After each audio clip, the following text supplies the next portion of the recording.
Hello, and welcome to Fit After 40 Women's Fitness and Health Revolution podcast. Coach Kinsey here, and today, I know, I always say it, and honestly, I always mean it, but I am stoked for today's episode because it's the very first of its kind, and it is a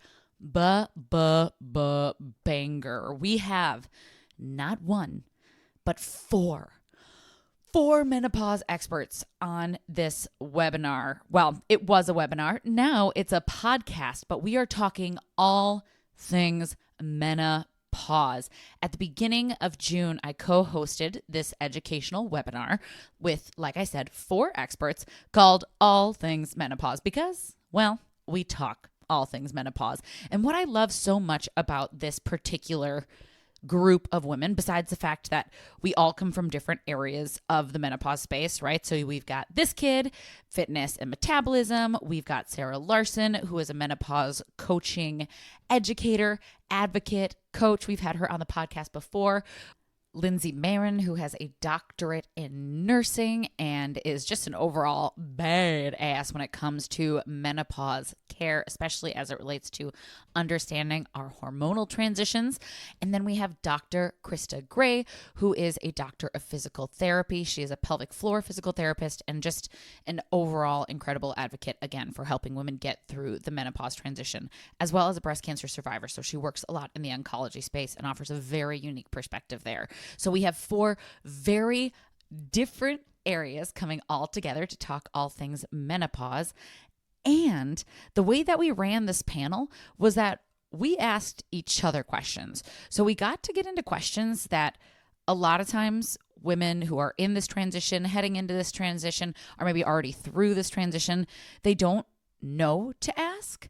So you get the inside scoop into what us as practitioners wish women were asking and wish more women knew. So this is going to be a whole episode on questions that you didn't know to ask and are going to be so stinking glad that someone did. You're going to walk away with information from everything to finding a provider, especially if you live outside of a care network.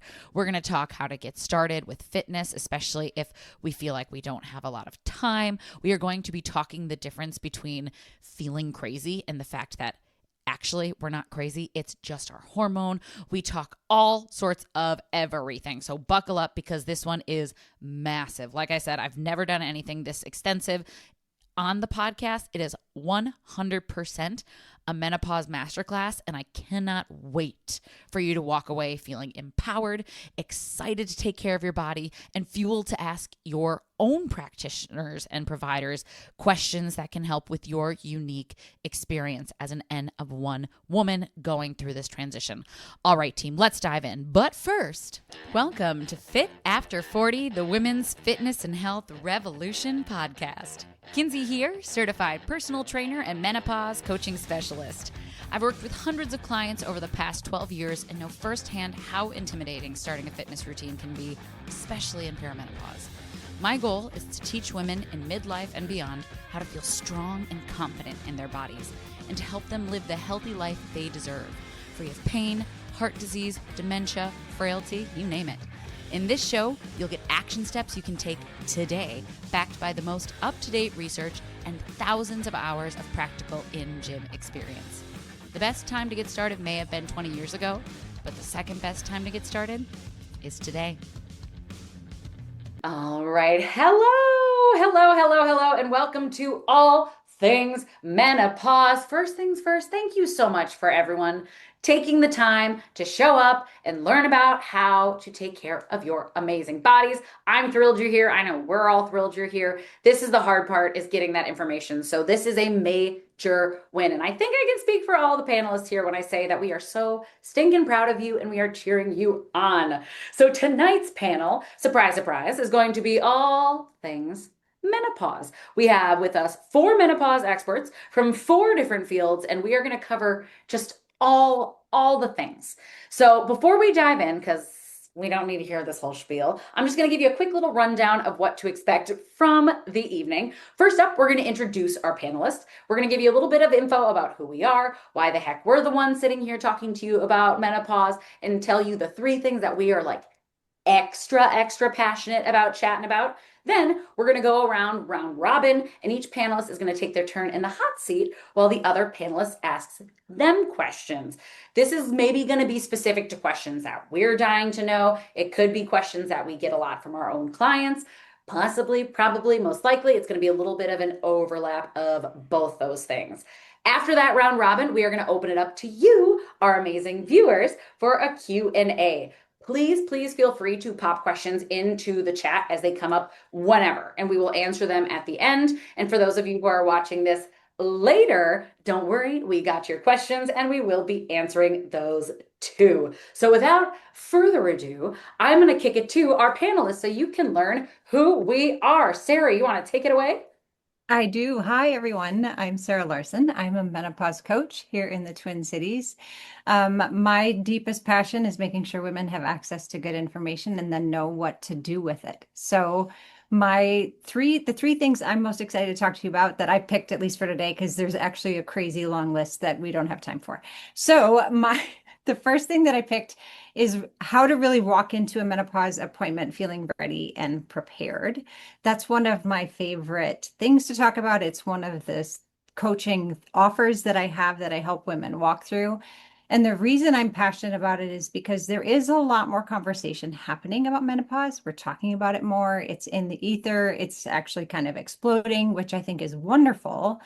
And so women are learning more and they're getting more information, and that's really wonderful. But I think where we still have some pretty big gaps for most women is figuring out, great, I know more information. I have a better understanding of what's happening to me, but I don't have any idea where to go for help.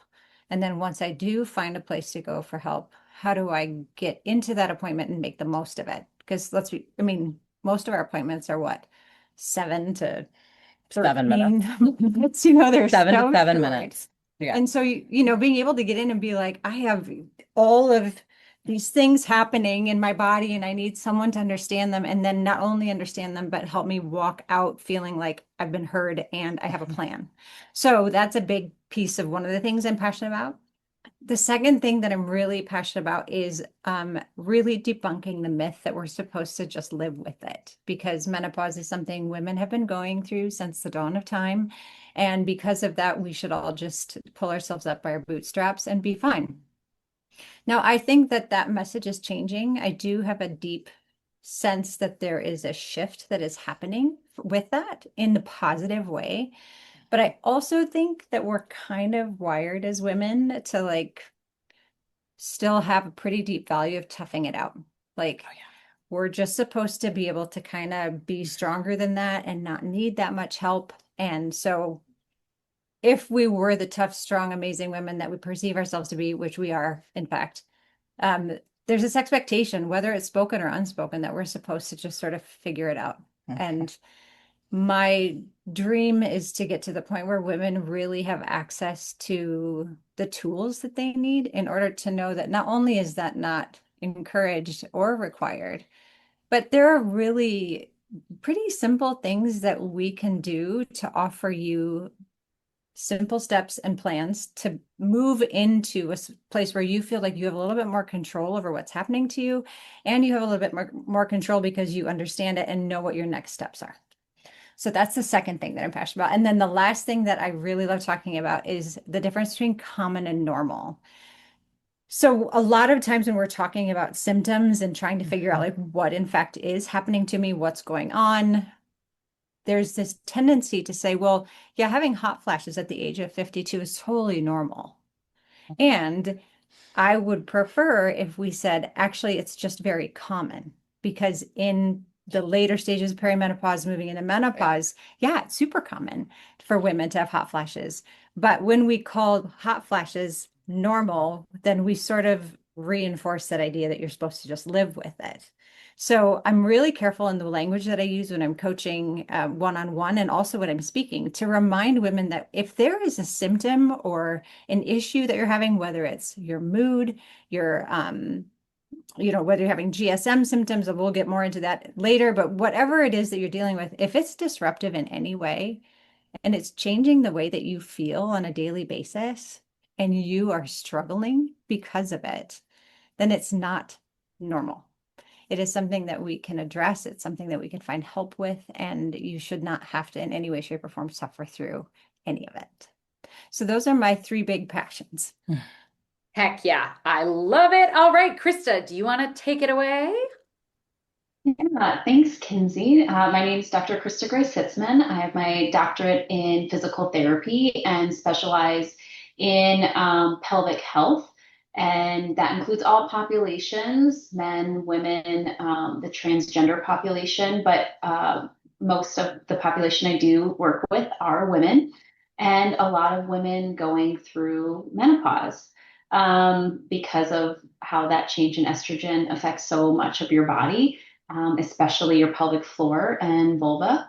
And so things that I'm really passionate about as well, and I'm a breast cancer survivor as well. So at 36, I was diagnosed with breast cancer, and so thrown into that extreme estrogen deprivation very early and overnight. So I also work with patients going through cancer treatment actively, and also those who are kind of through what we consider the active treatment, but are still dealing with that collateral damage of those treatments.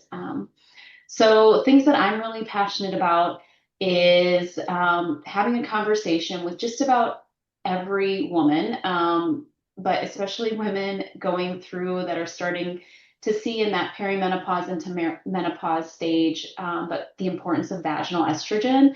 And that includes women who are cancer survivors. It's a group of people who often have been denied and continue to be denied a lot of these different types of treatments that are often given to people without a history of cancer, and specifically breast cancer, because it does often, majority of breast cancer is estrogen positive, meaning that the cancer feeds off estrogen, not that it causes cancer. Let me make that very clear. And I think that's an important distinction. But for a long time, that particular population in general was denied any sort of estrogen, and specifically even topical and local vaginal estrogen, which has been shown to be safe in that population and extremely beneficial and life-changing, because again of the extreme estrogen deprivation due to the ongoing treatment many of these patients continue to have long term. And even for, again, women who are going through more natural perimenopause and menopause, and how important it is to address these things, and that even if it's as simple as, and it's not simple, I shouldn't put it that way, but something as, having regular urinary tract infections, that is an infection, and that is a problem. And maybe a UTI when you're in your 20s is an annoyance, and you take some pills and you get past it, some antibiotics, but as we age, it becomes a life-threatening problem. It can put you in the hospital and ultimately lead to bigger issues. It can also, as we age, create issues with our cognitive function. If you have a low-grade fever all the time, you probably cognitively aren't all there, and it can lead to other issues, which again can cause issues with quality of life and lead to a fall that puts you in the hospital. So something like vaginal estrogen may seem like we're just talking about the vaginal tissue, but it has a huge impact on the entire system. And it is so important that women have access to that, regardless of, again, natural menopause or because of cancer treatments. So that's a really important point I always really am passionate about. Another is helping people understand that pelvic floor physical therapy goes well beyond Kegels and your work on the table. The pelvic floor is a complex system, as it is with the rest of the body. It is so, depending on your symptoms, so much more complex. And I love helping people understand that your breathing has a huge impact on your pelvic floor. Your thoracic mobility is going to impact your pelvic floor. How you walk, how you run.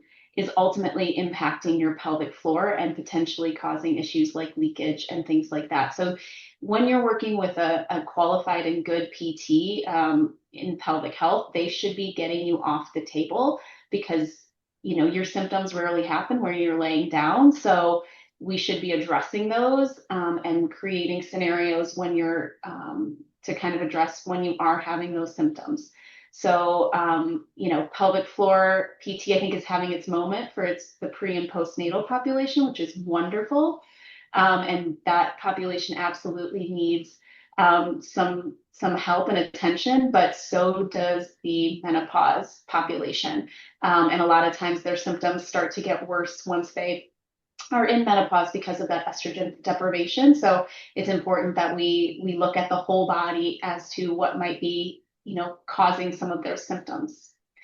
And then the last, I already kind of touched on it, but obviously me being a breast cancer survivor myself and having lived through a lot of these experiences firsthand is really pushing that, pelvic floor and oncology physical therapy becomes standard of care for every cancer patient going through treatment, whether that's breast cancer, gynecological cancer, or otherwise, because a lot of these treatments like chemo, radiation, surgeries have a huge impact on someone's quality of life, their movement, their pain.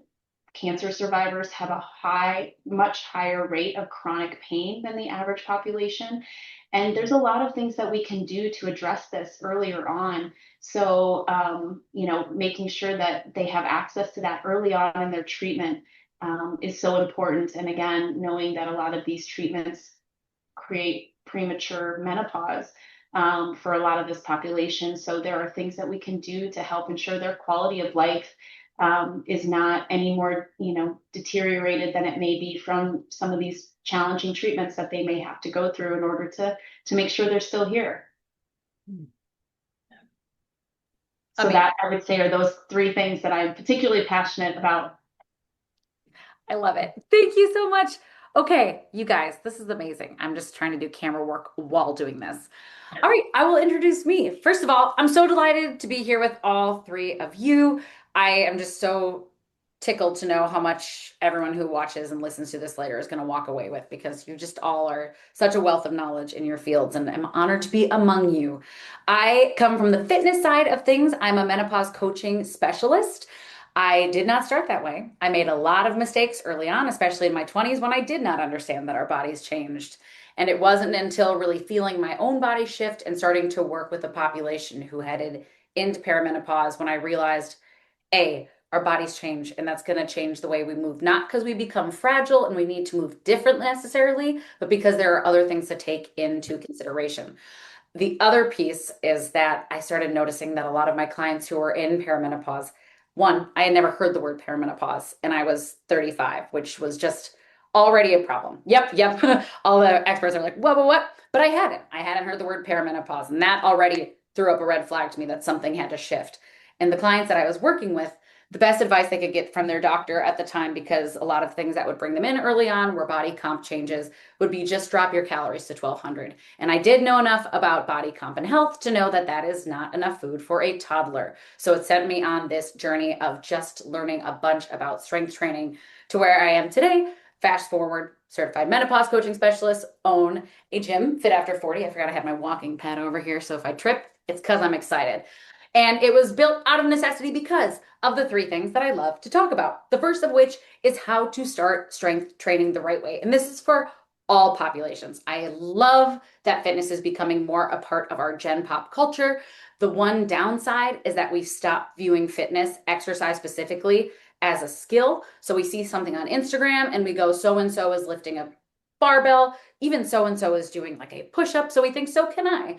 And yes, you can, but there is a way to build up in it. I like to talk about exercise specifically, similar to playing a violin, because I know, at least for me personally, I see a violinist and go, there's no way I could do that, right? I know if I wanted to do that, there'd be a lot of steps between me being here and me being up on that stage, starting from just learning finger placing to eventually getting bowing down, to like squeaking out hot cross buns, to like 3 months down the road being able to maybe play something else, right? But when we think about other physical skills, there's this expectation that it'll take time to get from A to C.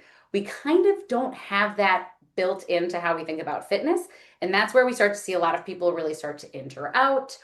When we get injuries, we have a tendency to think fitness isn't for me, when the truth is that fitness is the most important thing for, like, is most important for people who are new to fitness. Like, that is one of the big dial movers we can move, that we're going to see health markers change across the way. So I want to help people learn how to get that foundation down. So big focus. I run a whole other workshop on menopause and muscle, because that's how nerdy I am about that. So that's the second thing I love to talk about, is the importance of muscle as we age. Because as women, we were just not taught the importance of muscle. We were taught to get smaller, right? I think it was really just up until Gen Z. Like, now you walk into a gym and you see 20-year-old chicks just like throwing barbells around. And I'm like, yes, hallelujah. Because I was definitely of the generation where it was like, can I eat a little less? Should I spend another hour on the treadmill? Like, all these things to shrink and minimize. And while we're doing that, we're also losing muscle, which is a vital organ. I love a woman named Dr. Gabrielle Lyon. She talks about muscle as the organ of longevity. There are so many things, areas where muscle can kind of swoop in and help out, where estradiol starts to drop. So obviously we think of things like strength, but we're also talking about things like blood sugar regulation, helping with cognition. There are so many things down the line that just putting a little bit of muscle on our frame is going to go a long way. And considering that in perimenopause alone, women can lose 8 to 15% of their muscle mass if we're not fighting to keep it, this becomes a pretty big issue. And I think we should be talking about it. And I think we are shifting, but now we just need to shift back from like lift heavy shit to like, let's learn how to lift heavy shit. Because yes, I love that, but that's also relative. And then the third thing is that I love to talk about how to support metabolism in menopause, because there's a lot of different pieces and none of them are starving yourself. And that's a big shift where I just like to get us out of this shrink ourselves culture and into the how do we create these robust practices that support us, and more importantly, become so normalized that we don't spend hours of our day thinking about our food, tracking, counting our calories, working with all these things, right? Where the last thing we need when we're in midlife and beyond is to have our brain like doing mental gymnastics over like, yeah, but can I fit in this bag of Doritos? Like, I'm right. Like, we just don't need to think about that. We've got way more important things to go on. And I want to remove that shame from eating in general and bring it back to what it is, which is that we're supporting your machines. So those are my three things. I'm a can it and kick it to Lindsay. Yes, I'm taking notes over here because I'm learning as we go. I mean, you learn every day. Yeah, I'm Lindsay Maron. So I am a nurse practitioner, doctorally trained at the University of Minnesota, and I have been in healthcare for over 20 years. I have been a clinician, an NP now for over 10. And yeah, my journey to this entire like landscape of midlife has been a bit serendipitous, fortuitous, and like, you know, it's my pay it forward in a way. So I'm really all about this continuum, this neuroendocrine continuum from postpartum all the way through this midlife experience. They tie into each other just in incredible ways that I think are often not talked about enough, not acknowledged enough. And so my background really is with my nursing and being an NP. I started a clinic 6 years ago. Excuse me, 6 years ago. Again, it was my pay it forward after I had my twin boys. I have 4 kids, but after I had my twin boys, I went into a very deep, dark spiral of panic and anxiety and depression. And, it's one of the reasons why I wrote down things I'm passionate about. My first one was like, why am I like this? Why did nobody tell me? And I think so many transitions in a woman's life, we've got 3 major ones. We've got puberty. Shit, I was like, I got my period, and my mom's like, yep, you got your period. Here's the pad. And I was like, thanks. That's it. That's all I got. And then I went on to have my babies, and I had my first, and like, yay, made it through that. But I was like, new mom, what is happening? And then I had a set of twins spontaneously. I got pregnant 14 months after my first, it was a planned pregnancy, and they were like, "Oh yeah, there's two in there." Okay. Like, what am I supposed to do with three under two? Like, I don't know. So I got into that spiral and I'm still digging my way out, but here we are. And nobody told me, like, hey, this is, this could happen. Or, I mean, I've been navigating and becoming a self-made expert for years. I was also thrown an autoimmune condition, that I really ended up navigating by myself. So I think it's so important that we have these conversations. I'm now in my midlife and, I wake up and, sometimes I'm like, why am I psychotic today? I don't know. Like, why are you breathing? Why are people around me? I don't know, but I'm feeling things and I'm wondering, like, is it the weather? Is it my hormone? Like, I don't know. So there's things that have really pushed me into becoming the self-made expert, but also just truly an expert. I rage read literature because I want to know things. We don't study women enough. And so my passion is you know really carrying that forward and doing more with that, as my life allows. My second one, again, going back to my autoimmune condition, this question I often get from patients. I started my clinic 6 years ago during the pandemic, and it was in perinatal mental health to really take care of women we always feel isolated when you have a baby, but imagine a pandemic on top of that, where you're not allowed even your partner in the room or your family or like somebody to help you. It was a very challenging time on top of an already challenging moment. My sister was an experience. She went through her first kid at that time. And, you know, uh, but basically, I see these women now through these transitions and starting back during the pandemic. And a lot of them were older, moms giving birth, and now they're in this midlife and they're like, okay, so I'm like tired, I'm a little overweight, and everybody's telling me that's normal. And I'm thinking, no, we're going to capitalize on life here and make you feel good, and we're going to get to the bottom of it. So the second thing is really, is this autoimmune? Is it perimenopause? Is it my iron? Is it my sugar? Is it ADHD? I don't know. You got to weed these things out and really, figure out the cart, the horse, where is everything lying in there? Not everything is perimenopause, but I'll tell you what, that'll throw a wrench into a lot of it. So I think if you're not with an expert and you've got some things going on, you're going to get a lot of things missed. And I worry for patients who are in that boat, right?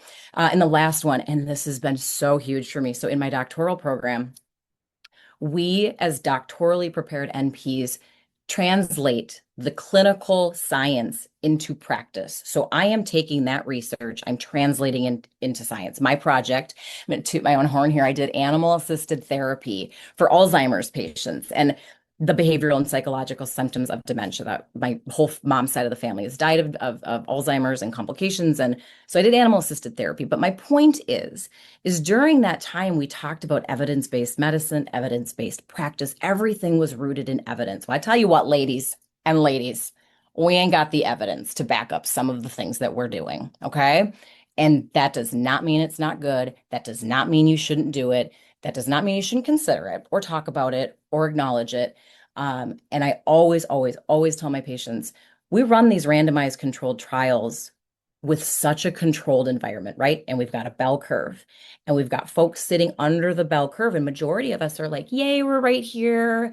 And that's lovely, but we've got outliers at these tail ends of this bell curve. Let me get in here. Like there's the bell. It's like, Like, so you could be out here.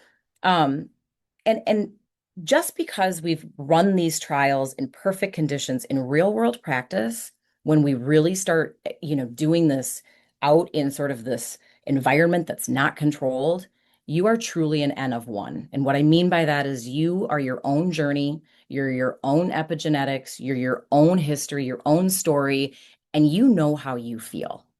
And so often women are gaslit into believing like, yeah, I was told one time, here's a good story, and then I'll end. When I was younger, I went in and I was like, I think I am depressed and anxious. This was late teens, early 20s. Okay. Um, the doctor was like, I think you're just bored. I was like, oh, thank you for your time. That's what I was told. Yes, as a young adult, I think you're bored. I was going in, I was in nursing school, blah, blah. you're an N of one, you know your body, you know your story. When patients come to me, you fill out no paperwork. I don't want to judge a book by its cover. I don't want to know your story until you're able to sit in front of me and you're going to tell me it and you're going to just be honest. You can be as honest or dishonest with me as you choose. I don't know, but I'm going to take it all into consideration when making a decision. And I think every clinician ought to do that for their patients. So I will preach that till the day I die. But yes, you're an N of one. And that truly matters. But I'm excited to learn from everybody here with Krista and Kinsey and Sarah. And it's just, I mean, Krista, what you said, I used to work in geriatrics in the nursing home. And I tell you what, vaginal estrogen at that time could have saved so many of my patients. I was like a little dum-dum, didn't really know what I was doing. Plus, vaginal estrogen still had black box warning, all the things. I truly appreciate you saying that. And then Kinsey talking about muscle health. And obviously we talk about bone health as we get into this, but so many things that matter. Yes. So I'm Lindsay. Absolutely. I just want to chime in really quick about you're talking about like evidence-based care and like how that's honed in into the medical space and stuff, but that the actual definition of evidence-based care is integrating scientific research, clinicians' expertise, and this is an important part, the patient's personal values and preferences. Thank you. Those three all come into play. It's not just randomized control studies. And I think that gets forgotten. I'm so glad you said that because those last two are oftentimes pushed aside for looking truly at, and especially with FDA approved options that are, marketed to women, that is what's truly taken into consideration, right? So I appreciate you saying that. Awesome. Oh, okay. I love this. I don't know about all y'all, but I am feeling heated up. So we are going to take it into our round robin portion. We're going to just keep the order because I liked it. It felt good. We're going to keep it with Sarah first. Krista, go ahead and hit your question. Just as a reminder, if you're listening, now we're going to go. Each expert is going to have like 8 to 10 minutes, and we're all going to ask them questions that either we're dying to know, maybe we get a lot from our clients and we know you need to be asking, and probably a little bit of both. So I'm going to kick it to Krista to ask Sarah. Sarah, welcome to the hot seat. All right. Get ready, sister. Yeah. Bring it. I am sweating. Yeah, hyperventilating. She's fine. Yeah. Fine. So for you, I'm curious when someone comes to you and is kind of like, all right, I'm in this perimenopause, menopause. I need some extra help getting help with some of these symptoms. What are the symptoms that people often are coming to you that was like their aha of, okay, this must be perimenopause or menopause? There's two pieces of that I think are really key. By the time someone actually is like at a point where they want to hire a coach, like they're ready to take the step. And this is the conversation I'm really excited to have with all of us in the room, because most of the women who finally want to hire me to coach them have been dealing with symptoms for a very, very long time. So the straw that breaks the proverbial camel's back often is weight. That's usually this. They've tried 100 different things. They've watched 7 million hours on TikTok and Instagram, and everybody's telling them to do the opposite thing. And now they're totally confused. They don't know what to do. The weight keeps piling on, even just like a pound a month or a couple pounds a year, whatever, right? They just kind of hit this point of like, I've tried everything that I know how to do and I don't know what to do anymore. And that is often for me, weight tends to be like a big set off. That's a big one. And then the other one too is just like the big symptoms like hot flashes actually hot flashes.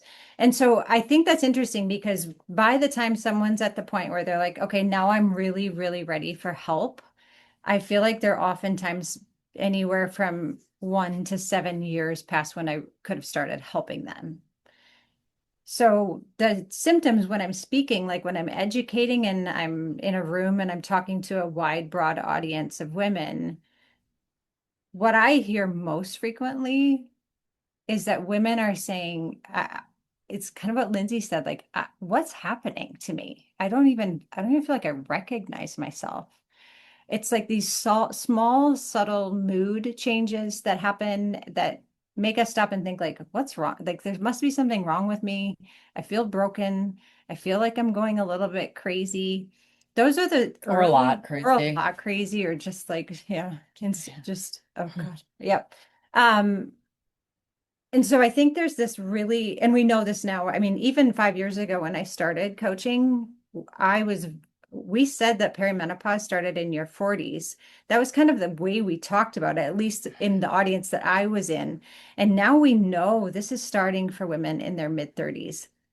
And so if you, and then if you've had surgical or you have other things that have made it start earlier, right? We now have language to better understand that for many women, the transitions that start being disruptive aren't the classic signs, right? It's not the weight gain necessarily. It's not the hot flashes. It's not the sleep disruption. It's this kind of low grade or high grade or mid grade feeling of like something's off. I just don't feel right.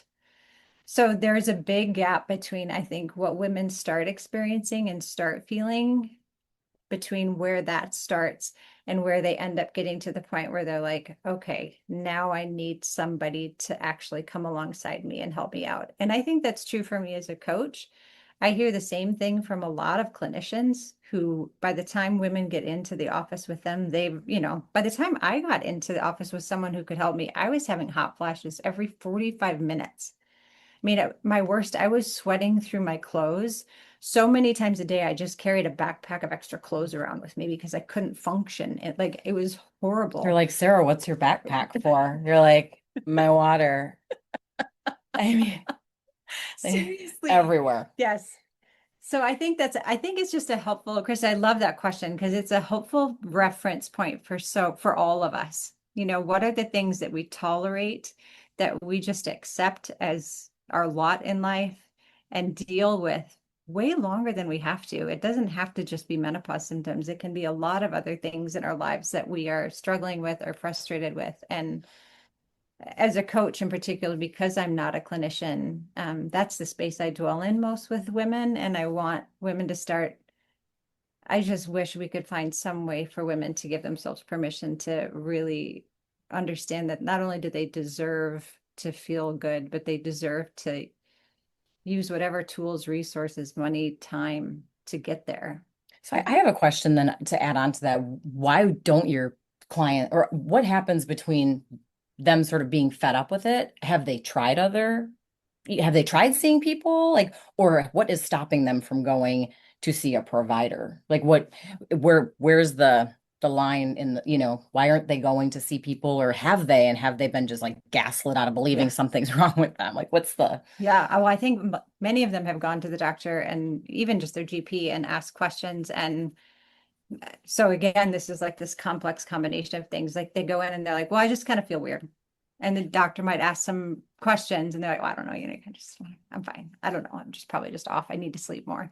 The kids are in my way, or I've got my in-laws coming to visit or whatever. So they downplay it sometimes in the office, but then sometimes summarily gaslit. Sometimes they say, I have this symptom, this is bothering me, I've got this going on, this is how I'm feeling. And they're told, well, it's probably just because you're, bored. the age you are, and just part of life. Right. Exactly. Yeah. And I think, honestly, though, I think the biggest thing that I feel gets in the way of women really taking the time to take the steps is Tuesday. I mean, like an average day for me, I don't know about you, but I used to get up in the morning at like 8, 9 a.m. And by 11 a.m. I still was ready to go. Like I was ready to go. Like I was good to go. By the time I went to bed at 9, 10 o'clock at night, I probably even had a little bit in storage. And at 50 with 2 kids at home, I have 2 dogs and a cat and a husband and 2 companies and a partridge in a pear tree. By 9 a.m., I'm ready to call it. Like I'm just done. I'm tired and I'm exhausted. Right. Well, I do get up at 4, but that's just so I can be alone. And but I really I think most of what's preventing women from getting help is they're busy. Yeah. They're taking care of parents. They're taking care of their lives. They're getting dinner on the table. They're looking at piles of laundry at home. I just think for most women, it's just a sheer level of overwhelm with life that gets in the way. And which is why I think things like this are essential because even if someone comes away with one piece of information that moves them closer to that moment where they're like, wait, I don't have to keep feeling this way. Kinsey told me I don't have to do this. I'm going to go get some help now.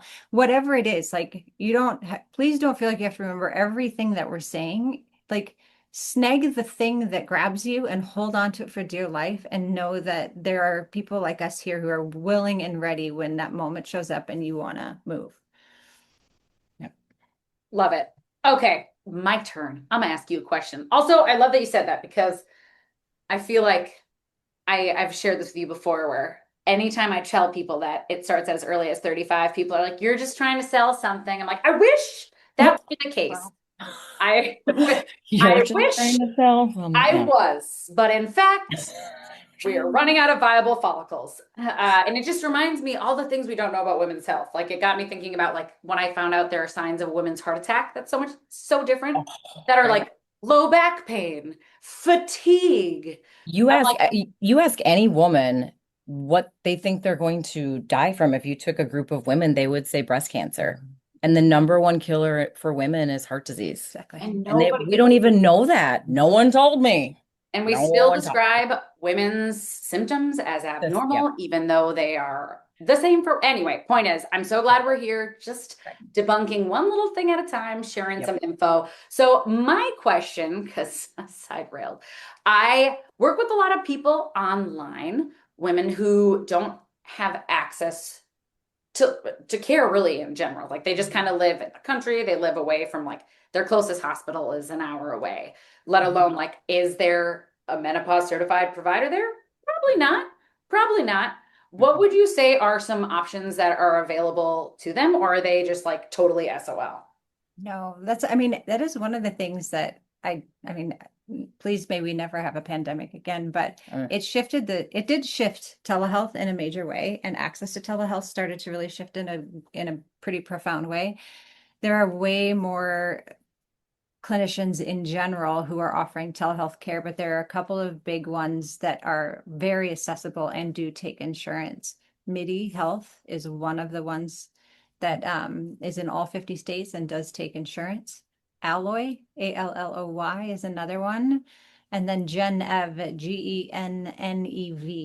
Those are the three big ones that I know. There's more, but those are the ones that I know, like pretty much out of the gate, you can get in. Your wait time's not very long. I think most of the people I have sent have been able to get in within a couple, 2, 3 weeks. I really, if possible, I love being able to find someone who might be geographically closer to you, if that's possible, only because then it's a little bit easier to coordinate care with your GP or if you have an OB. I love to sort of like gradiate that, but I mean, I have people in the middle of Montana who literally like there's not even a post office. So they need access to resources. So there are great online resources. And Lindsay, you probably know a few additional ones to those. I mean, my only thing that I think of is the Menopause Society has a great, sort of Rolodex, if you will, of providers. The thing is unless you have the capabilities to do prescribing and whatnot across state lines, you really are, kind of stuck. I don't want to say stuck, that's a bad word, but I mean, you are with the person that is within your state. And so because MIDI, Alloy, and these companies have set up in such a way that they are state-based, you're lucky that way. But if you can find somebody locally that would have a telehealth option, that is, I mean, it takes a little bit more research and time, but that would be the only kind of other way. And the Menopause Society just lets you know who's menopause certified. Now, is that like the hook, line, and sinker of someone going to be good? I don't think so. But just saying, like that, it's an option there. Yeah. I'm going to do a sneaky little shout out that at least in Minnesota, starting September 1st, we are creating a new menopause directory for all of these things in Minnesota that will roll out eventually nationally. But we're trying to solve for this exactly because for these over and over and over, women are like, great, but where do I go to get help? So, and this will be a combination of telehealth options as well as in person. So we're going to fix it. Yeah, you are. I love that. Solutions coming. It's coming. Just you wait, everybody.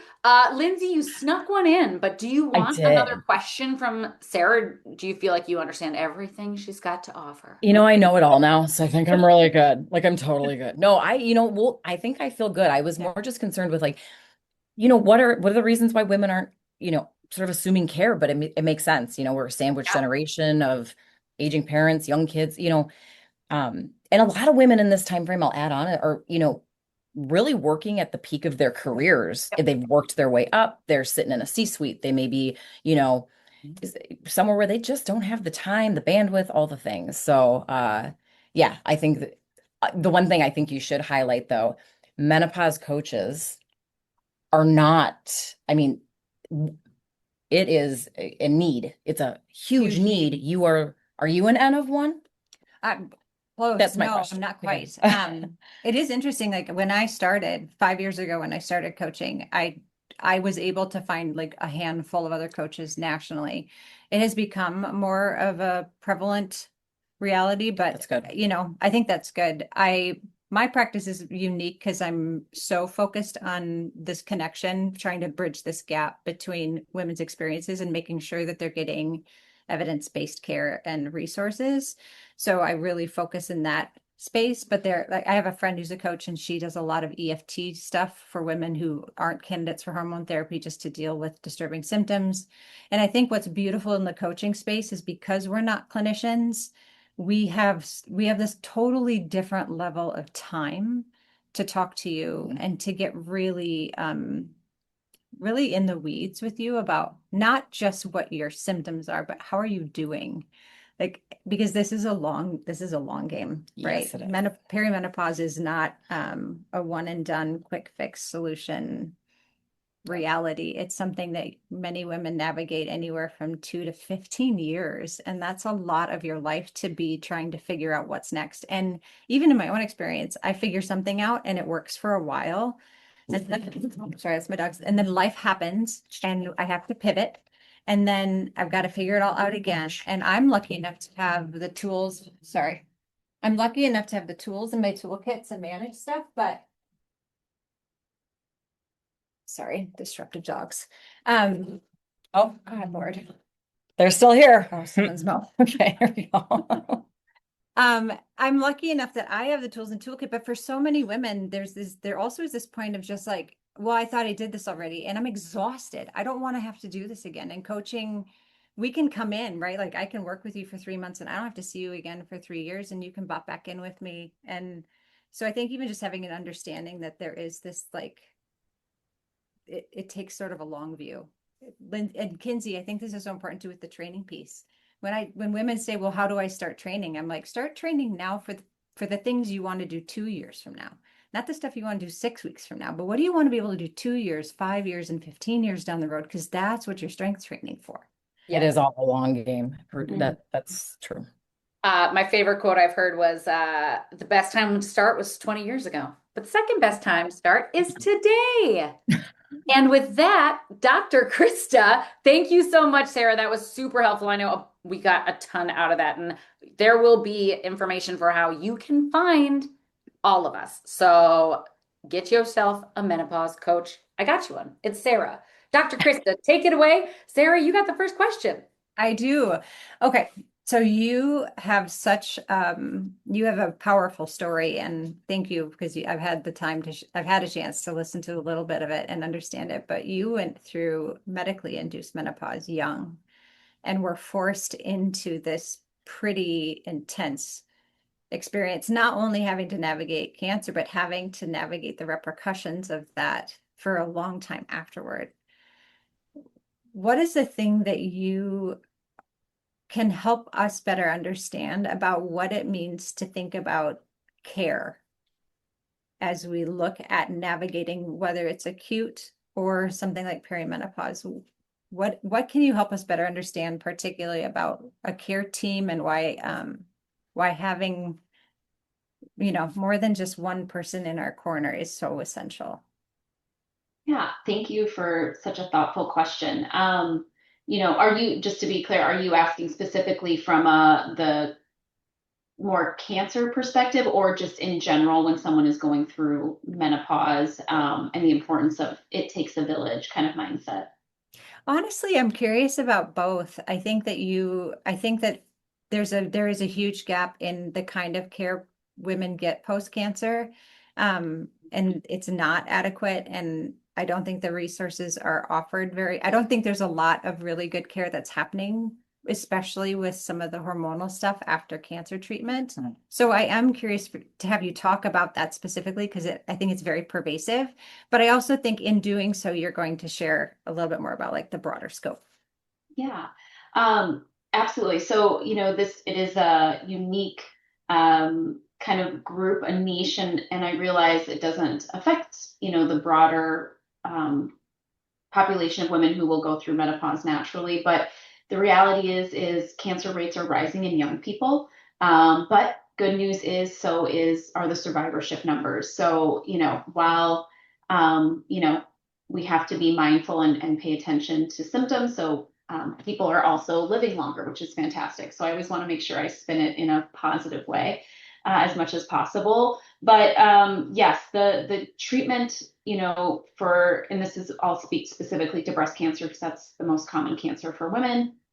And the estrogen, progesterone positive cancer is 80% of breast cancer, which means that, again, the cancer feeds off of estrogen, does not cause the breast cancer, but the cancer happens to feed off of it. So one of the treatments outside of chemo and radiation is generally with a younger person who is at an increased risk for recurrence. People who are under the age of 40, arguably even 50, tend to have more aggressive types of cancer, so they do more aggressive treatment.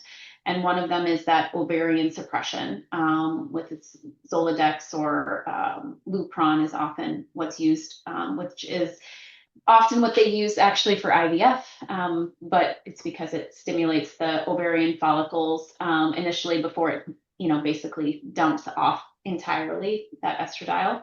But what a lot of people don't realize as well with this particular population with breast cancer survivors is it's generally an even, worse version of menopause because people often don't realize that there are other areas in your body that do create estradiol, which is, your adipose tissue, even bones, muscle to some degree. Whereas then when someone is on this ongoing medication with ovarian suppression plus what is often an aromatase inhibitor, is it basically aromatase is something that converts things into that estradiol. So you at least have some level of that estrogen in your body, where with breast cancer survivors, they take an oral aromatase inhibitor. So they have virtually zero estrogen in the body. So they tend to suffer even more from a lot of these symptoms. And again, it happens extremely abruptly. So there is no opportunity to adjust. It is quite literally overnight. So that GSM, the genitourinary symptom of menopause, tends to be far worse. The hot flashes, the night sweats, the brain fog, often mood swings, things like that tend to be much more challenging. And I think it's such a wonderful time that this group or that, people and women specifically are tired of what has been said that we have to just kind of deal with these things. And so now HRT is being put back on the table. Unfortunately for someone in my as a survivor, as of right now, there's continuing to be research, but we are not generally candidates for HRT. And it is sometimes difficult to see how amazing, it's a wonderful thing for the general population, but when you're left out of those conversations, it's also quite frustrating because also knowing that your symptoms often are a little more, severe than these other people.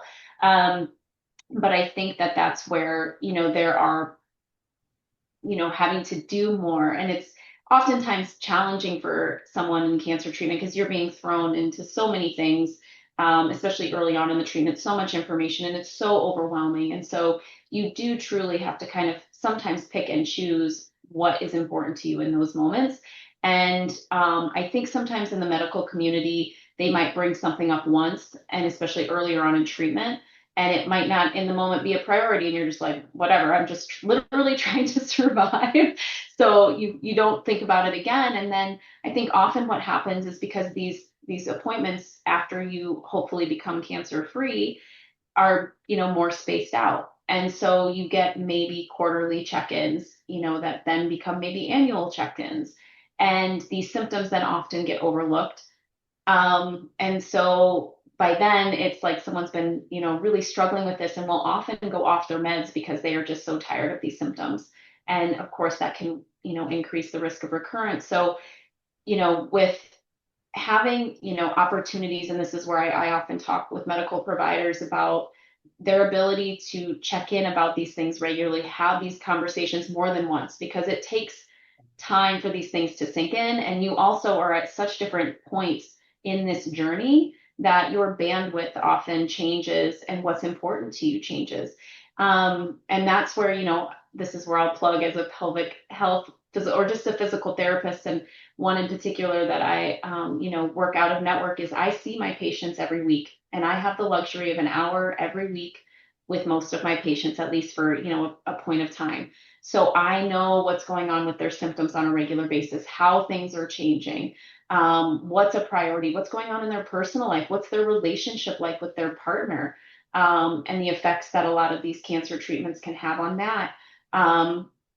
And so I think really, utilizing physical therapists, and like specifically in my situation, I happen, pelvic floor oncology physical therapist as a form of a primary care physician, who can keep you up to date with what's going on. And, again, because we have the luxury that a lot of these other practitioners don't, that we generally are seeing people regularly. And then also, making sure that there is support throughout this journey, and it's at different stages. It's not just earlier on in the acute setting. So, even things like the joint pain, the bone pain that comes with a lot of these medications, movement, physical therapy, building strength, building muscle. These are all things that absolutely help manage a lot of, again, that collateral damage. It's just sometimes this population needs a little more support and a little more of a reminder, that there are resources for them. It's just, like I said, it's complex because there often is so much happening, especially early on in that really intense treatment. So there needs to be more regular check-ins, to help address, to make sure that these people aren't falling through the cracks, and that they're able to live as, fruitful of life as possible.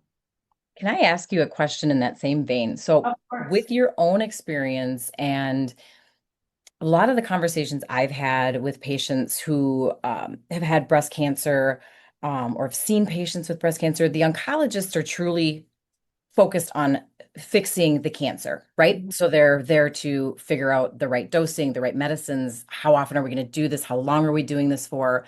Um, I do feel in my own take on it that women can often be ill prepared for the abruptness and the aggressiveness of symptoms that will occur, not only even in the breast cancer, but even in women who've had total hysterectomies. They're very ill prepared as well. I guess my question to you then, in your own experience, maybe, or after all of this experience, where would a woman go to get the best? Is it one person? Because it's very fractured healthcare, right? You're like, I'm gonna go to my primary, I'm gonna go to my oncology, I'm gonna, all the things. And everybody uses a different electronic health record, so nobody talks to each other. It's lovely. Where would you say folks should go? Women should go to get that symptom management, because it is a constellation of symptoms. Who manages that? And I find that women are punted back. Oh, they've got hot flashes. Do they go primary? Do they go OBGYN? Is anybody prepared to handle it? The joint pain, the brain fog. And I have seen many patients be like, I don't want to take this anymore. Where's my quality of life here? Because nobody's listening to their symptoms. And where do people go? Where would you say to go? Because they can come to you, and I love that they have that conversation, but they still need to say the person that maybe could get them something that like could help them, or I don't know. So I'm just kind of Yeah. curious. I think, it is one of the really difficult things in managing, because of this symptoms affect so many different areas. And that is the challenging part, is that there are often half a dozen different practitioners that are involved in someone's care. And you're right. They are, even if it's in the same system, they're rarely talking to each other. And that is one of the infuriating parts of going through that experience. And then also often because these appointments are so quick and it's like you don't even feel like you have an opportunity to talk about it. And also, yes, like you with the oncology side of things, of course, they have an extremely important role in getting rid of the cancer. And that is obviously extremely important. But I think that when you're a hammer, everything looks like a nail, right? And so their way they look at it is always they care about the cancer, they care about the cancer, they care about the cancer. They don't care. I don't want to say they don't care. That's not fair. Right. But they're not as concerned about your hot flashes often. They're not as concerned about your joint pain, about other things, your libido, sexual pleasure. These are not things that often are at the top of the priority list for them. And many patients have been for a long time told to deal with it. You should be happy to be alive. And congrats. Right. Oh, it's the That's what happy to happens. be alive. And Yeah. I've talked to a lot of urologists too, and I tell you what, urologists care if men are having hot flashes from androgen deprivation therapy when it comes to prostate cancer. Mhm. They're like, how do we get that to go away? What are we gonna do about that? And Yeah. for women, they're like, yeah, that sucks. Yeah. Like, you're alive. I agree. So like where if you were to give maybe like the best person that someone could lean on to get the care or treatment or medications or whatever to where would you think that would be? That's, a great question. And I wish I could say 100% certainty. I had one great answer. I Yeah. myself am still navigating it a bit myself in that I have my own physical therapist that I see to help with certain things. I have my oncologist, and then I am seeing a menopause, specialist to help Okay. manage some of these things and an OBGYN. So there are a lot of different Support. Yeah. Yeah. factors. So truthfully, I don't think there is just one person that you can go to. Unfortunately, I am, if someone has, or if they have an oncologist that is just Yeah. extremely, Comprehensive. yes, comprehensive. I have not known a single Yeah. person, myself included, that has been able to find someone who is willing to address not only the cancer, but the collateral damage that comes from treatment. There's a new specialty for someone in the medical space, right? Someone that can just really help people navigate that constellation of symptoms and not bounce them everywhere. Because that is extra work we don't need when we're trying to live and survive. Like that, Absolutely. And yeah. that's where I think, like, even Sarah, like, I think what you do is so amazing in how you help coach people through, because women are often, they have a lot of balls in the air and they're trying to juggle things and to try to keep track of how to create actionable plans with the information. It's that to, I would say, an nth degree with someone going through cancer treatment, because they just don't have the bandwidth to think about all of these additional things. And even something like vaginal estrogen is something that should be prescribed like before the hysterectomy, before they're going through treatment. But generally, and it is shifting now that the black box warning is off, but it generally still is. They won't even suggest it until the patient comes saying, I have never experienced so much pain with intercourse, with any sort of penetration, or I'm having horrible UTIs that yeah. And then a lot of times their doctors might still be like, use some coconut oil Oh, My before favorite. they'll actually give them the vaginal estrogen, which is really, really unfortunate. But I am hopeful that things are shifting for that particular group. But you have to advocate for yourself, and that's the hard part. Is it's exhausting, and It's who's exhausting. got the energy sometimes to do it. So it is hard. Yeah. No, thank you. Yeah, no, thank you for that question.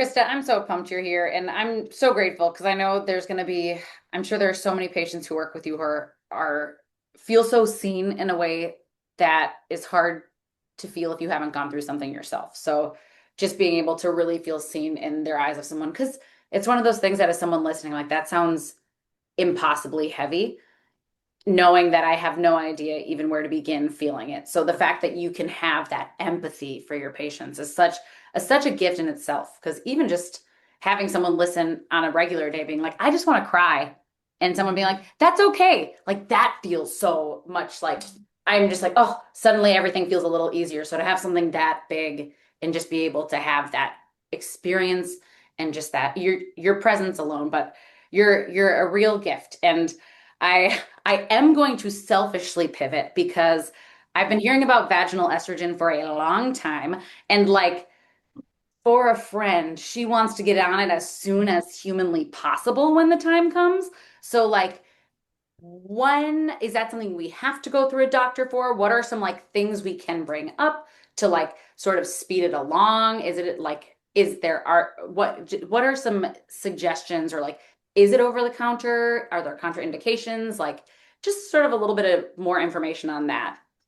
Yeah. So right now, vaginal estrogen is by prescription.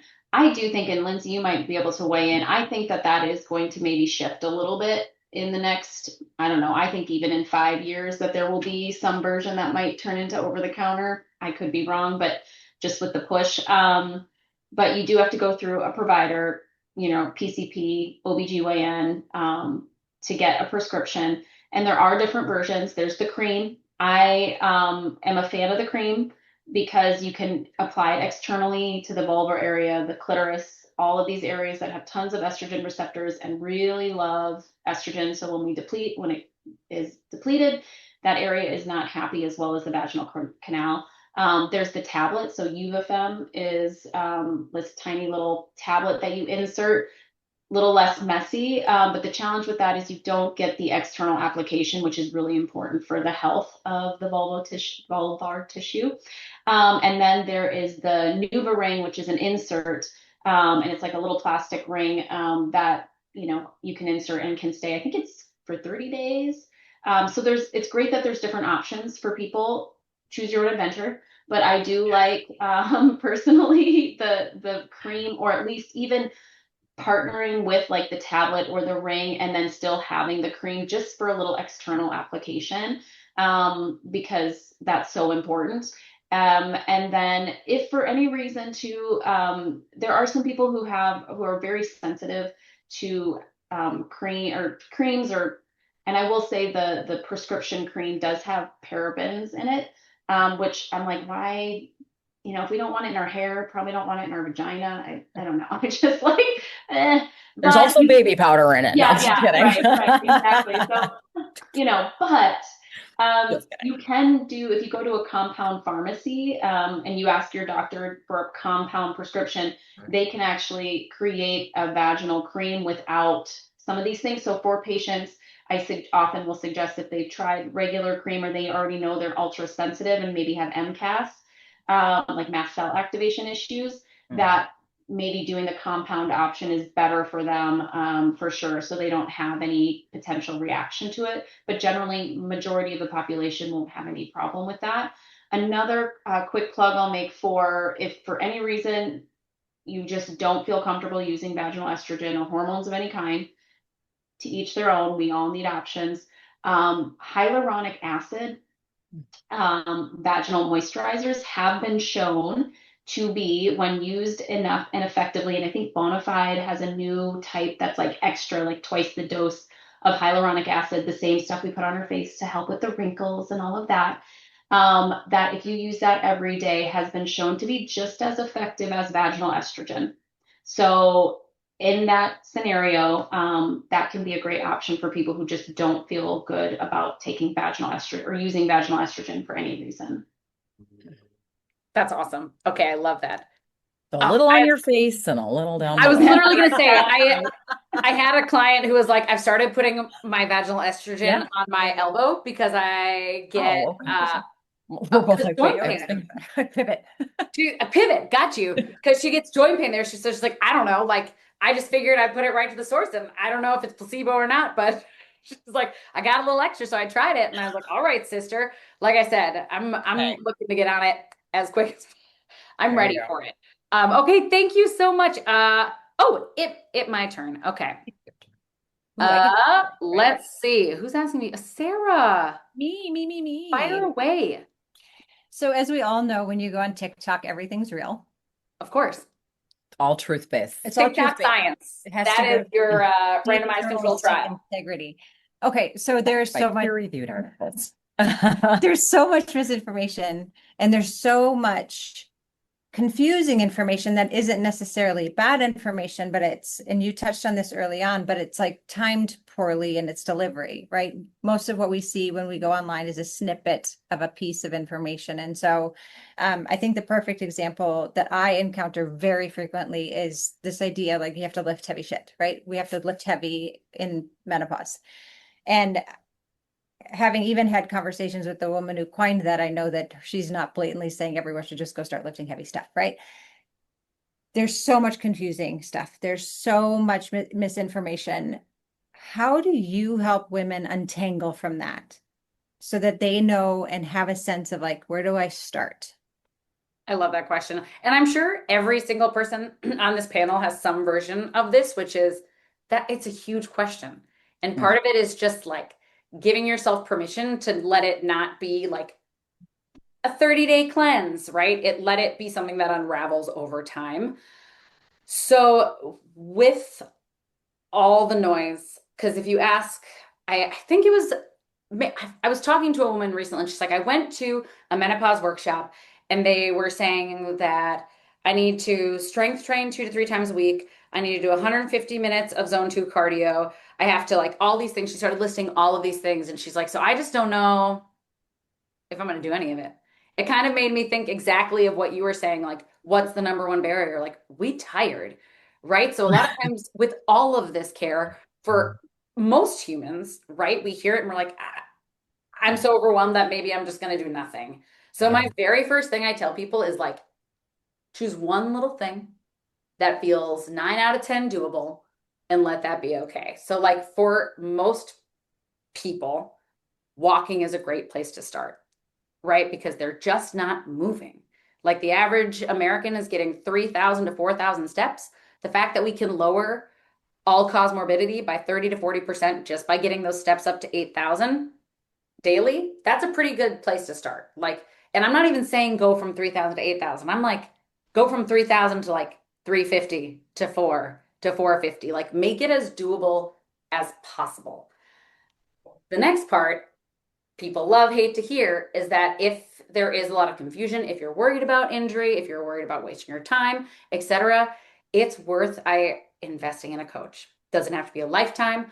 I always tell people, even if you just invested in like 1 session, 2 sessions, so that the coach can see you move, can give you movements that will help correct movement imbalances and can help you build up. Because I get it. There's a limiting factor to what we can afford, especially if we have our doctor's appointments. We're trying to eat better. We're trying to move we have kids. We have, our kids are going to college. Like things can add up, but that investment is worth it because there is so much information out there and it really is. It's kind of like what Lindsay said, like just because someone is certified doesn't necessarily mean you're going to get like grade A information. So I'm more than happy to help point people in the right direction. I also created a podcast to kind of pull things apart for free information because I do think it's a much bigger question. So like when I work with women, if someone was like, well, that's not really an answer, Kinsey, give me something to do today.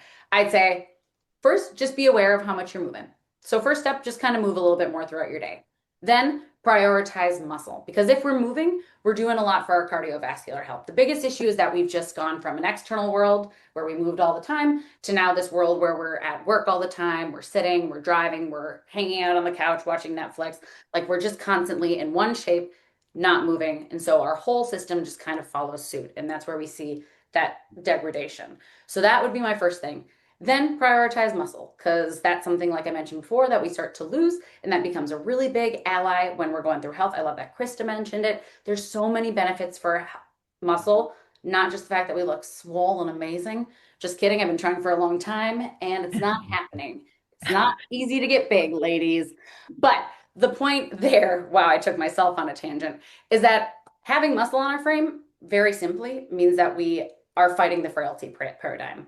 Because when we are frail, we are sick. So we need to have muscle. It's the thing that moves our skeletons through space. And the way it starts, a couple different ways, but I think the easiest way is just starting to build a foundation. So thinking like maybe 5 minutes every day, maybe 2 30-minute sessions where you're focusing on small things. We're working on building a mind-body connection first. So this is just things where we're starting to get in touch with our muscles. We're developing a connection to our core. And I'm not talking 600 sit-ups. I'm talking what Krista mentioned, which is that breathing. So for a lot of women, just connecting to that core box takes a lot of time, right? So we're just starting to do that. You can do that in bed.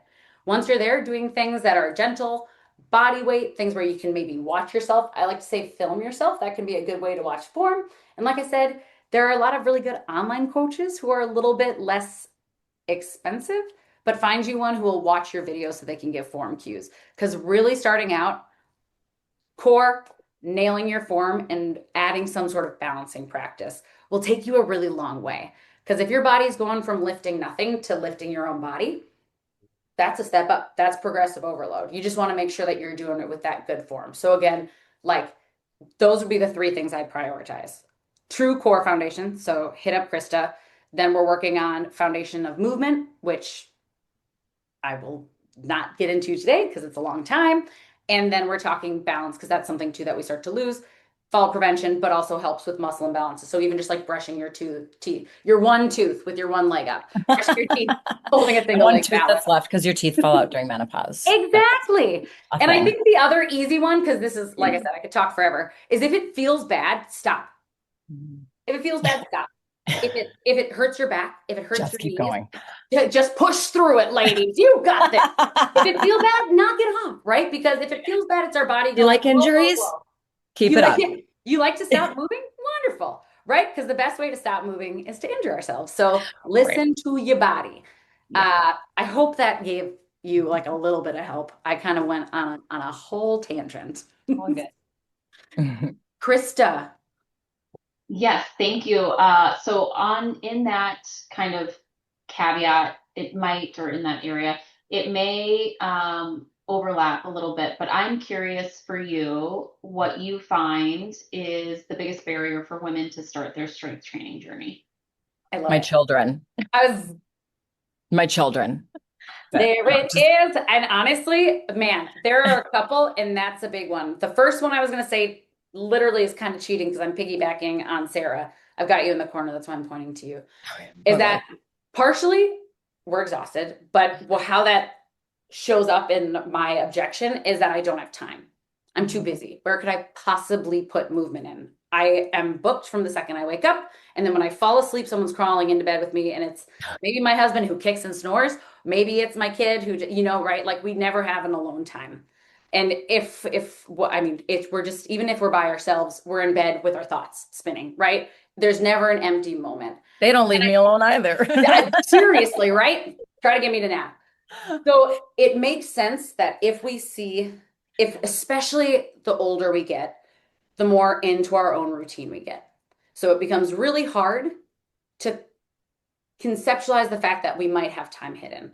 So one of the first things I work on with women is letting them know you only need 2 strength training sessions a week to get 80% of the benefits you'll get from strength training in a week. The majority of the women in Fit After 40 are only doing 2 sessions a week. We do total body sessions, and they are seeing all of the results that we're aiming for. They're getting stronger, they're putting muscle on, they're seeing body comp, they're moving free of pain. They're getting results from just those 2 training sessions a week. So I'm not going to tell you to go out and try to do hours of work. In fact, you're probably going to see diminishing returns because you are tired, you are stressed, your body won't have time to recover. And literally there are studies that show 80% of those gains happen in those first 2 sessions. So that's my first thing that I offer is just try to find 2. And that's where it helps to have a coach as well, right? Because now you're adding accountability into that. You're not just trying to do it for yourself, you're showing up for someone. But even that at first can feel really hard to conceptualize. One of my clients that I worked with on and off over the years was a nurse. She worked overnight shifts. She has a daughter. She's a single mom. She's like, I'm exhausted. I keep picking up shifts because I'm a single mom. So I'm like going 6 to 8 days of overnights. There is now evidence to back this up. But for us, our goal wasn't to like throw her into 2 60-minute workouts, right? Her body's very fatigued. She's exhausted. The benefits, we're not going to see it. She's not sleeping. She's in her circadian rhythm amiss. There is ample evidence now that shows if you are able to do something every day to stimulate a different muscle group, all that really matters is that we're hitting a certain amount of sets. So early on, thinking like 3 to 6 sets. So groups of exercise per muscle group to a certain level of intensity where you're forcing adaptation. So we're looking for that like close to fatigue. Maybe I can do 1 to 2 more reps. So like maybe on Mondays, I get a TRX and I do rows. So I love TRX because it's body weight. You can do really good form. You don't have to do things like hinges or push-ups, things that take form to teach. Remember that violin. So maybe Monday are your rows. So you get it to a point where you're feeling fatigued in your back. You take 30 to 90 seconds of rest. You do that 3 to 4 times. Your back's done for the week. Tomorrow, I was telling them earlier before we started filming, I have a client who makes her 60-pound son jump on her back and she squats him. Don't squat your 60-pound son if you've never squatted before. Maybe hold a wall sit, right? We don't want to hurt your knees or back. But the point is, you can do your quads. Wednesday, that's your chest day. Thursday, that's your booty day. Friday, that's your, I don't know, your arms get crazy, right? Saturday, Sunday, have a good time. The point is that you can really break it down into small pieces. How do you own a cocktail? Get crazy. And there are now studies that show this is enough to stimulate muscle adaptation. And once we're in a good place, we're muscled to a point where we're feeling like we're in the spot we want to be, we're feeling metabolically healthy. To maintain muscle is actually quite easy. I think the science behind it is like 1 full body workout every 2 weeks to maintain. Don't do that because again, the skill and it's just fun and we can't progress. But if you needed to, once we get to a certain point, I guess my whole takeaway is time is really the biggest factor I find for because it's just start thinking of it as something less. A lot less than we thought, especially in the cardio bunny era where we think of like just go, go, go all the time. Less is more. And like I said earlier for Sarah's question, if it is something where you're like, I just can't even imagine, start walking. Like that is just it's not going to build muscle necessarily. Maybe at first it might a little bit. It won't long term, but you're going to see a lot of other health benefits. And maybe what you're doing is giving yourself permission to start learning how to carve time out for yourself. And that can be a big piece too. Maybe your first dial mover isn't lifting weights. Maybe it's just training yourself to take 5 to 10 minutes where you shut the door on everything else and just do your own thing. So that would kind of be, I hope that kind of answered your question. I think I love your approach, and I think it's having a background in movement as well is so important because there, I think, is a lot of times this mindset of like, if you're not doing this, then what's the point? Or overcomplicating things. And yes, while we have certain research and evidence that like things might offer some little extra benefit, that at the end of the day, like good movement is like, or movement is movement and a good thing. And like, that's where, you know, my physical therapy practice is the good movement because of that. Because any movement is really pretty much good movement, right? You're going to see some benefit from that. So I so appreciate that narrative of like, just do something. It doesn't have to necessarily be your personal best, but something is always better than nothing. I think that's great. Awesome. But Lindsay, do you have a question for me? It's okay if you don't. I talked a lot. No, I loved it. I think the 2 times a week was a good grounding for me because I think I'm always, I gotta go out hard every day, and I Totally. used to years ago, but like as you age, you just got to find the time. But the other thing I was going to mention too, in terms of getting out and walking and just moving in that direction to get yourself going. This brings me to my mental health piece, the endorphins that Yeah. you will get going. Yeah. You might be like, oh my God, I'm out here walking. The dogs, they're pulling. I don't want to do this. I don't have the time I need to be back, whatever, XYZ. But as you start to get into it, there's something about those endorphins that will pull you in that direction. Hopefully, right? And Yeah. I mean, it's one of the benefits. So I was just going to add that on. No, I And love that. And I'll build the other on thing I that. was going to say to you too is like the bone health piece of things. We talk a lot about muscle, but the bone health, right? Totally, totally. Just to tap back, we'll go in a second, tap back on the endorphins piece. That is one thing too. I always talk in my practice of like I said, that one dial mover at a time. 9 to 10% or 10 out of 10, sure you can do it.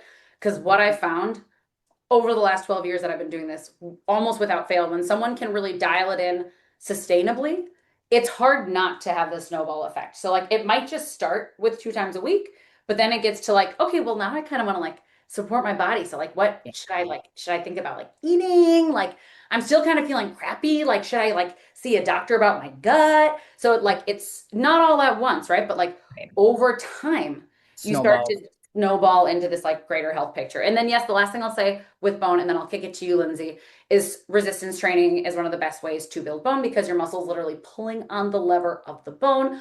Also, if we're moving and getting our form, if we're working on moving with really solid form, that's too where we can start building in like plyometric practices. Like it's not unheard of when we move well for someone who couldn't squat without knee pain to down the road be able to jump rope or even box jump. Like I wouldn't say it's again like this is like down the road, but plyometrics too, and that's where one when we're being mindful, walking at first can be really great. Eventually, we're gonna because it's not gonna challenge the adaptation for bone. Don't ever stop walking. There's so many other benefits, but when we're thinking of bone, there are very for both bone and muscle, and I won't get into specifics, but there are very specific after a certain amount of training age. So when you've been training for 2 to 4 years, eventually we have to get specific with our style of training in order to cause enough adaptation to build muscle, to build bone. So we have to, that's where we really have to kind of dial in like that we're hitting these things. So that I love that you talked about bone because that's so huge. And that's a whole other thing on its own. But before I get carried away, Lindsay, let's go ahead and kick it to you. Take over the hot seat. Sarah, you're going first. Yeah. It's funny. I was just thinking, like, do I look at you here Hi. or do I look at you here? Whatever you prefer. Real life or virtual? Well, one of the first things when we first met and had a sit down, you told me your story, which is a powerful story about why this became such a why the work you do is so passionate. But you talked early on in your introduction that your passion was one of your passions is working with postnatal mental health. You and I had similar experiences after having kids. Just some pretty dark, hard days, and I got. You mean years? Days is Years. putting it lightly. Yeah. How many? It was 16 years ago, Emma. And I didn't get help for it. I really didn't. And I truly didn't. Now it's only really in hindsight when I look back at what I was going through that I'm like, oh man, I really did need help and I didn't get it. Yep. So your passion for women's mental health, I think, is such an interesting intersection in this conversation in midlife because we know mental health for many women tanks when they hit this stage in life. Yeah. And we know that a lot of the symptoms that women experience that are indicative of their mental health taking a turn for the worse are summarily ignored, not only in the medical community, though it's improving immensely, but particularly in our own personal narratives, right? Like we shouldn't have to need help. Oh gosh, yeah. That's why Quaaludes were popular in the 50s. It's true. That was your helper. So when it comes to noticing and addressing mental health for women, what do you need women to know about what to notice, about what to pay attention to, and about what to give themselves permission for? Ooh, that's a big question. I'm sorry. Where to begin? That's a big question. I think my biggest sort of take home is that, and I work in the postpartum space, and it's evolved over the years, but like I mentioned, my own experience, but there's a true lack of understanding of how our hormones play into our mental health as women. I tell my kids, okay, so I've got 4 kids, 3 of which are, my boys are 8, my daughter's 10. We talk a lot about, I give them sex education talks. We're talking about, these things and what happens. And I say, boys will hit puberty, hit this testosterone level, and then coast through life. And it might decline a little bit and, later in life. Women, girls, when they hit puberty, and I tell my daughter, that's when the real fun starts. And we are riding a monthly roller coaster, pending we're on this 28 to 32 day cycle on average. You have your follicular phase, your ovulation, your luteal phase, you're going into, menstruation, and then over and over and over again. And my daughter goes, for how long? And I said, till you hit menopause, whatever way that comes. And she's like, I'm like, that's monthly, by the way. And every month, I mean, you are really navigating this hormonal roller coaster. I mean, it is shaped like a roller coaster, let's be honest. And, for the majority of us, yeah, we're going through it. We're feeling the things. So often women are told not to have a lot of emotion, to be less emotional. And I think that's driven out of us, and more so even in this day and age, that, that's going to get job opportunities taken away from us. We're going to look like the crazy person.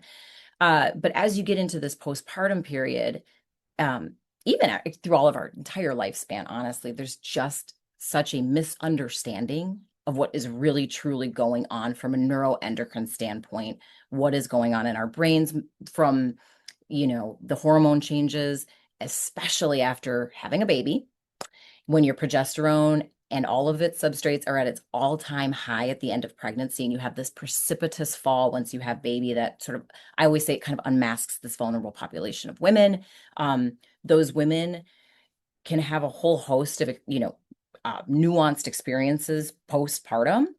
People are like, well, the postpartum period's 1 year. And I'm, nah, nope, nope, nope, nope, nope. It's much longer than that. It's much more nuanced than that. But then women are having babies later. So what I'm seeing a lot is these women are having babies. They're hitting this, mental overload. Call it at some point, maybe it's an adjustment, maybe there's some adjustment issues with it, or adjustment considerations to it, but it's hormonal. And then they're going into this midlife phase where, again, totally an area of medicine that's under researched, underdeveloped, understood, if that's a thing, and trying to navigate this. And we make it a psychiatric issue when truly it's a hormonal issue. We're not crazy. It's our bodies doing things that we have not studied, because God forbid we study the women, that make up 51% of the population. And for those who didn't know, up until 1993, when the FDA required women to be a part of studies, they were not part of clinical trials, right? And that uptake, just because the FDA said, hey, women need to be in clinical trials, it wasn't until the early 2000s we really truly saw that uptake from pharmaceutical companies and different people that were running clinical trials for the NIH and what have you. So we just don't have the data, but women so often are seen as a psychiatric issue when it's really truly a hormonal issue. So I think that is a big piece of what is misunderstood, overlooked in this midlife population. And I always point this out to women who have struggled in that postpartum period. The data shows that there's a very high likelihood that you're going to have some similar or potentially some similar, experience in the midlife transition. And the midlife transition is the longest transition that a woman will go through if it truly is that natural and not induced, like Krista's story or someone who's had a total hysterectomy. It's a long ass transition. And it is not puberty. It is not postpartum. It is 10 years or more of your body constantly changing up the game on you, moving the old goalpost. You don't know what's coming. So we really got to do better at teasing out or doing the the research and then teasing out the data as it pertains to mental health and women in midlife. But that's the big thing that I would say about that. So if you want me to add on to it, I can. Amazing. Krista, you want to hit her up? I do want to add on, but maybe on another menopause workshop. Yeah. Thank you for taking the time to really hone in on really the impact our hormones play on mental health. It's crazy. And I think for so long, unfortunately, women have been labeled as hysterical, crazy, moody, all of these things that are unfortunately beyond our control. Yep. A lot of times. This is a question I like to ask as someone who at this time is not a candidate for HRT. What are some things that you recommend someone starting today if she's not a candidate for HRT to address some of these issues? Yeah, that is a really good question. There are things you can do that we've heard our entire lives. You can stop smoking, you can exercise, you can lose the weight. Those are things that I think, are driven home year after year, for addressing even menopausal hormone, menopausal symptoms. I think there is great cutting edge science and work. In fact, there was a scientist, and we really truly understand the history of or the mechanism of like sort of mechanism of action to a vasomotor symptom or a hot flash now through a gal named Naomi Rance. Her work has been pivotal. And I mean, get this. So Naomi Rance started her work back in the early 90s. And it wasn't until basically this time, 24, 25, 26, that, you know, the pharmaceutical industry has really come through for women in looking at other options that are non-hormonal. The FDA approved options, if you're looking at non-hormonal therapy, are going to be something like Brisdel, which is a low dose Paxil.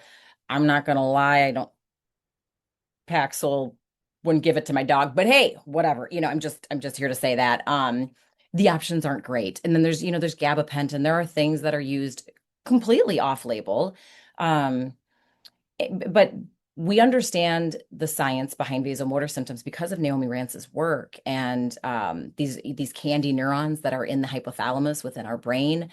We have new cutting edge therapies that women can actually use that are, you know, dealing with hormone symptoms like vasomotor symptoms, sleep, addressing things like that. And those are things that women can consider who are not good candidates for menopause hormone therapy. You know, and a lot of women, I think, and maybe you can even speak to this, having coached many women and probably heard a lot of different things. I'm more on the pharmaceutical side of things when I'm thinking about prescribing or, you know, that thing. But there's a lot of companies and women out there who are like, I am so fed up with like not having the right sheets or not having something that I can just use. To your point, I've got my backpack of clothing. You know, maybe there's other options out there that you might know about. Because what's the company called? They do cooling. Oh yeah, we were just There are different companies out there that offer different type of cooling, like almost vests and things like that, that, you know, women can use. And in terms of sleep, we do know cognitive behavioral therapy, although I do kind of balk. I think cognitive behavioral therapy is good for some folks, but listen, it's time consuming. You have to access it. That's another access issue. There's a you know, it's cost prohibitive for some folks. But there are some, you know, benefits to cognitive behavioral therapy. Hypnosis is another one that is often talked about. I've often said I will say it like it is. I will say everything in the room that people are thinking and aren't willing to say, but I'm going to be honest. If you laid a man on a table for a vasectomy and told him that he should just have some cognitive behavioral therapy for some of those like pain symptoms, or again, a prostate cancer patient, like let's do some hypnosis, we would be laughed out of the room. So I think for women, I wish there were, you know, a silver bullet for some of these things. But some of them are a little bit laughable. Some of them are really effective. And some of them we just don't know enough about yet.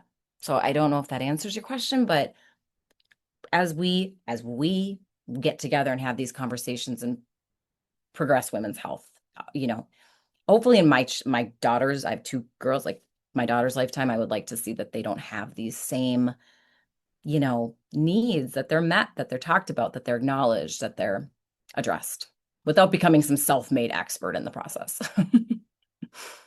No, thank you. I appreciate that insight. And yes, I am also hopeful that we continue to, and I think we are seeing changes in this space, which is good to see. Yeah. So hopefully the future generation has a better experience. Right? Yes. I'm just telling them about it while they're 10 years old, so they're really well prepared by the time they're in their 30s. Yeah. Which is probably part of like what we need to shift, right? Wouldn't it be great if that was Absolutely. something that we started to learn about? It goes back to what we talked about before with like best time to get started for any of this bone health. Your peak bone is at 30, right? Anyway, like I said, we're just gonna need to do this again. We'll make it out. We'll make it a We'll be here all 7-hour night. segment. So, okay. I also am so grateful about just I love that you talk to your daughter. I love how you bring this as like normalizing the fact that like we're not crazy. We're just it's just hormones. It's just and so let's talk about it and let's normalize it. And I think this is I love the hope that you guys shared because I do think that is how it starts is we're here because the last generations had to go through it and now they're sharing with us and like everyone who's going through it now is sharing what they're going through and like each generation I think has been given opportunity to be a little braver and now we're in a generation who's like sit down and tell me how to fix this, we need to act. So I just like I can't help but be hopeful that by the time your daughters are in it, we're in a different place. I Yep. think they're not gonna be allowed to not let us be. But off my soapbox, you just got me riled up, Lindsay. I love that one of the things you love to talk about is the overlap with autoimmune disease. And maybe this is another big topic that's too much to answer in a question, but one of the things that is as hard for my clients who have got like for my menopause clients who have kind of got gaslit and like I said, Mhm. the 1200 calories is, man, the first time that I really heard about medical gaslighting was one of my clients who finally, she was 25 when it happened, but had been trying for 10 years. She had Hashimoto's, but it took Yep. 10 years for them. And this was back in 20, maybe 2016. I think since then I've heard it more commonly used, Hashimoto's, but like Yep. 2015, I had never heard of it. She had spent 15 or 10 years going to so many doctors and just being told like you're just low energy, it's just your cycle, like here's an SSRI, like just all these Oh things God. that had nothing to do. And I still think there's so much we don't know. And so many Yeah. people in this generation who just from like growing up with a lot of antibiotic use or for whatever reason, environmental, are dealing with autoimmune issues. Yeah. And I think one of the benefits of talking about menopause and perimenopause is that we start to know what to look for. Yep. I think where people can kind of get caught in the weeds with all the information is then going, okay, this is perimenopause, and just deciding that any symptom they have then must be perimenopause. And that I think is like it'll be interesting to kind of see where that takes us. But I'm just curious, like, are there some common symptoms that overlap with more common autoimmune disease or like low thyroid or like is there a way that women can tell, or is it just testing that we No. have to do or No, I'm just symptom kidding. track? Okay, you're like, nope. Good Nope, luck we're done here. Thanks for and asking that good question. night, everyone. Sleep well. Grab your cooling vest and top of the morning. Yeah, no, this honestly, I was just speaking to a colleague about this.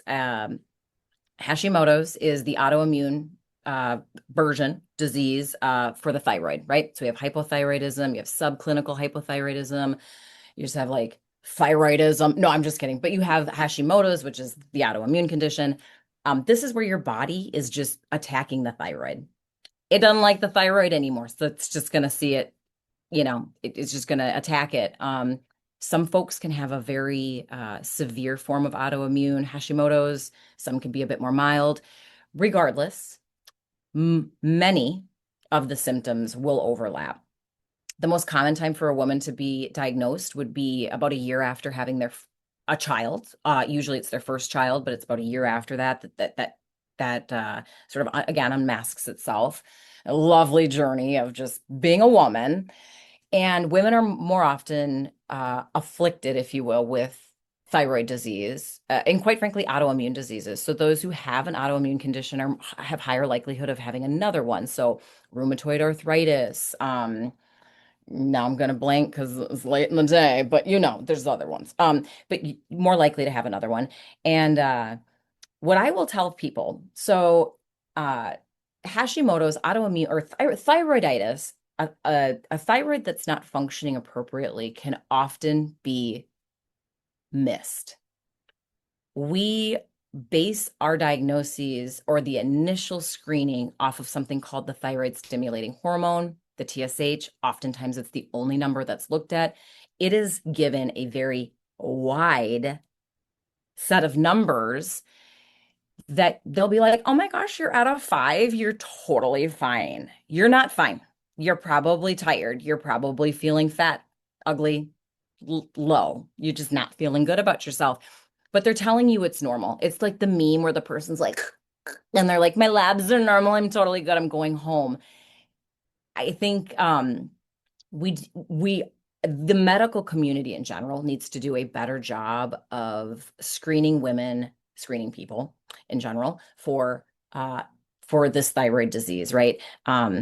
So finding a good practitioner to weed out. So what I've told folks, just to like get the answer out there are many symptoms that are going to overlap with perimenopause, especially, and menopause, postmenopause, right? You need to make sure you're weeding out whether or not there is a thyroid component involved or an autoimmune condition involved. We have far better what am I trying to say? Far better. Oh my gosh. Thank you for interrupting me. No, Lab far, tests. thank you, labs. That yes, biomarkers. That's the word I was looking for. Thank you so much. We got there. Far better biomarkers for looking at different titers, different hormone levels, whether that's going to be your thyroid stimulating hormone, looking at B12, looking at vitamin D, looking at any of those things, looking at antibodies that are in the blood, than we have for perimenopause or menopause. So what I tell folks, you need to rule out your autoimmune condition and maximize the treatment of it, and then start looking really at these other symptoms. Now, that being said, I'm not saying exclusively let's just not treat both, but really just making sure you've ruled out the autoimmune condition and then gone ahead and started to treat some of those other symptoms that still are lingering, right? Is it poor sleep? Is it, dry? I don't know. Is it depression? Is there other things that are beyond what you've treated your autoimmune condition for? So those are that's probably my golden rule. Just get that answered first. I love that. And I think, again, speaking of hope, that's really great because it actually gives you a test, like tests you can use that can give you information. So Yeah, if you absolutely. can't test for the thing, test for the things it's is or isn't, and then you can Right. rule that out. Yep. Oh my gosh. Okay, you guys, this is past my bedtime and I'm feeling No. jazzed. I was going to open this up to a robust Q&A, and for all of you who are weeping because we're not audibly answering, I got good news for you. What we're going to do is when I send out this recording, I'm going to send you all of our information and you can just hit us up. I'm going to send you Instagrams. I'm going to send you emails. I have a feeling no one's going to charge you $485 for asking, hey, could I just follow up with a question? Just, we love to talk about this. That's why we're here at midnight on Friday. I'm just kidding. If we record on a Wednesday. Point is that we love to talk about this. So I'm sorry if you're feeling like we're shortchanging, but just for the sake of everyone's time, I have a feeling we've talked about this. The hardest thing is time. So we're going to go ahead and cap it, but please, please, please reach out to any of us. We are loving to hear from you all. My robot is shutting down. I cannot thank all of you enough. Dr. Krista had to roll out, but Dr. Krista, Sarah, Lindsay, oh my goodness, I cannot thank you enough for your time and expertise. We are definitely going to figure out how to do more of this in the future because, gosh, like I said, we talked for 86 and a half hours. So there's got to be more we can talk to. For all of you who came here live, thank you. We adore you. Thank you for taking your amount of time to spend with us. And I didn't write a close off. So without further ado, keep taking care of your bodies. We adore you. Recording over.